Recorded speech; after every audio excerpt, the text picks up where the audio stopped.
My company is GC Realty Development. We're located in Chicago suburbs. We've been around since 2003. My personal role in the company is BDM and marketing, and I'm fortunate enough to have that role because I have a couple partners that do some of the other operation stuff. Mm-hmm. It's one of, I think in our market, our benefits that an owner is able to sell it for multiple different reasons. We've gone down this journey from 2003 when we started to really taking off in the last few years, and putting me back in the sales role is one of the final positions of putting together the team. And that's one of the reasons why I want to invite you up here, Mark, because he's an owner, and what's unique is that you're great at the sales role.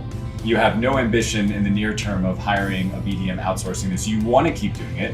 And from everything I can tell, every time we had a meeting and we checked in on goal progress, you're doing a pretty great job, right? So they're crushing their goals, they're growing.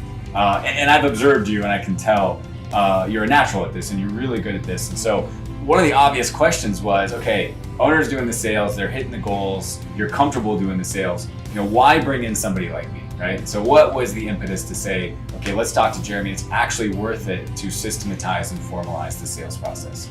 Well, take it back one step history-wise. Up until 2013, I was the BDM, but I was also wearing every other hat. So you got a lead that came in and it was more of an annoyance, like, I got to call this guy back. Last thing on your plate. Yes.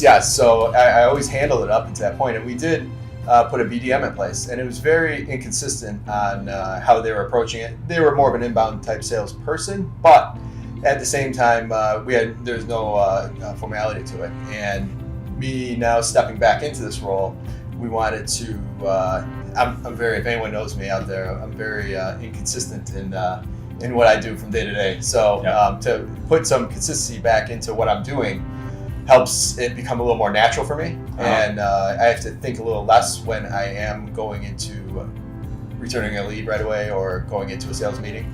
So that allows me to just be able to jump right back into that mode versus having to get mentally prepared.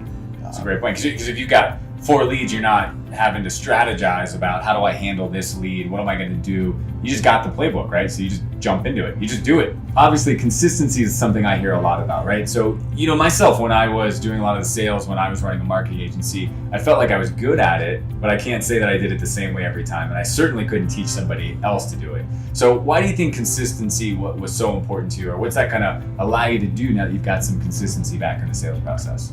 If anybody knows me again, I'm not good at training people. Things come natural to me, and I'm a bad coach, bad trainer. So having this in place, God forbid something happens, we're gonna make a pivot or a change in the next couple of years. We have this in place to be able to slide somebody into my spot.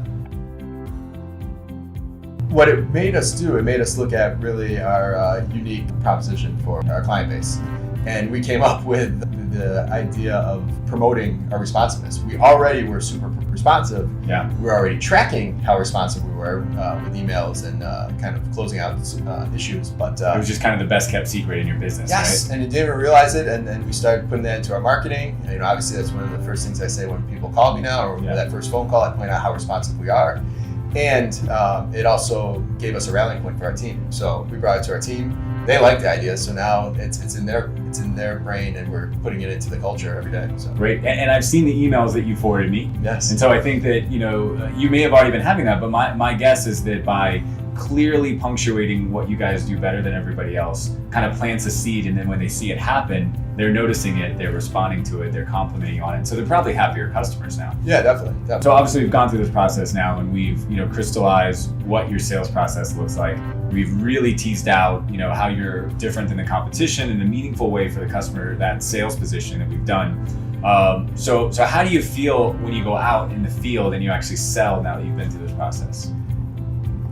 I was always confident in my ability to talk to potential customers. Mm-hmm. And what this process kind of brought out me is the true deep confidence that I have in our company and our team. Our team is ultimately the people that follow through with, when I say we're the most responsive, they're the ones that have to actually be the most responsive.